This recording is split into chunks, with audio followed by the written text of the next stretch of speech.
Asosiasi Aspirasi Indonesia Cabang Kota Sukabumi membuka langsung kesempatan bagi masyarakat yang hendak bergabung menjadi anggotanya. Ketua Asosiasi Aspirasi Indonesia Cabang Kota Sukabumi Yanti Kurnianti mengatakan hal ini dilakukan sebagai bentuk implementasi dari program kerja kepengurusan AAI Cabang Kota Sukabumi di bawah kepemimpinannya tersebut.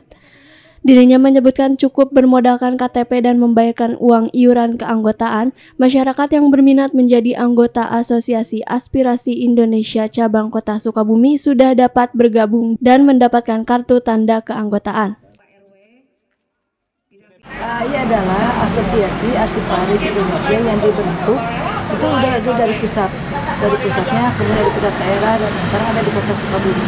Walaupun Asosiasi Arsiparis Indonesia itu ada kata-kata arsiparisnya, tetapi AAI itu terbuka untuk umum. Jadi siapapun boleh ikut menjadi anggota AAI yang merupakan pemerhati kearsipan.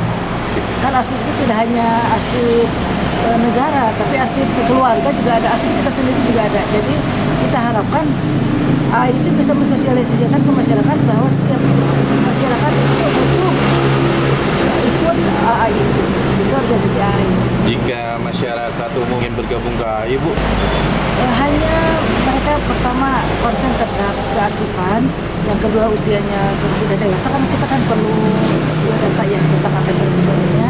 Kemudian bisa mendaftarkan ke pengurus ke kantor AAI sendiri ya. Saat ini sih masih bergabung dengan Depo Arsip Kota Sukabumi. Dari Kota Sukabumi, Sofwan Julfikar dan tim liputan MGS TV melaporkan.